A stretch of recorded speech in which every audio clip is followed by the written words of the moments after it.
ଅଭିନବ ଉପାୟରେ ଗଞ୍ଜେଇ ଚୋରା ଚାଲାଣ ବେଳେ ପାଡ଼ୁଆ ପୋଲିସ ହାତରେ ଧରା ପଡ଼ିଛି 810 କିଲୋ ଗଞ୍ଜେଇ ସହ ଟ୍ରକ୍ ଏବଂ ଡ୍ରାଇଭର। ଆନ୍ଧ୍ରପ୍ରଦେଶର ମୋଚିମପୁଟରୁ ହାଇଦ୍ରାବାଦକୁ ଗଞ୍ଜେଇ ଚୋରା ଚାଲାଣ ବେଳେ ପାଡ଼ୁଆ ବଡ଼ ଦେବତା ମନ୍ଦିର ନିକଟରେ ପାଡ଼ୁଆ ପୋଲିସ ବିଶ୍ୱ ସୂତ୍ରରୁ ଖବର ପାଇ ବଡ଼ ଦେବତା ଛକରେ ଗାଡ଼ି ଯାଞ୍ଚ କରୁଥିବା ବେଳେ ଟ୍ରକ୍ଟି ଦ୍ରୁତ ଗତିରେ ଆସୁଥିବା ଦେଖାଯାଇଥିଲା।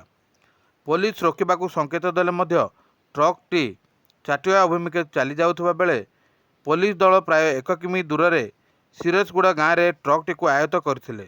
ଗାଡ଼ିଟିକୁ ତନାଘନା ଯାଞ୍ଚ କରିବା ପରେ ଟ୍ରକ୍ର ଗୁପ୍ତ ଚାମ୍ବର ଭିତରେ ଗଞ୍ଜେଇ ଥିବା ଦେଖି ଟ୍ରକ୍କୁ ଜବତ କରିଥିଲେ।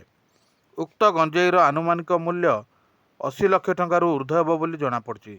ସେଠାରେ ଡ୍ରାଇଭର ଗାଡ଼ି ଛାଡ଼ି ଜଙ୍ଗଲ ଭିତରକୁ ପଳାଇବାକୁ ଚେଷ୍ଟା କରୁଥିବା ସମୟରେ ପୋଲିସ ହାତରେ ଧରାପଡ଼ିଛି। ନନ୍ଦପୁରରୁ ସୁନୀଲ କୁମାର ପଣ୍ଡାଙ୍କ ରିପୋର୍ଟ।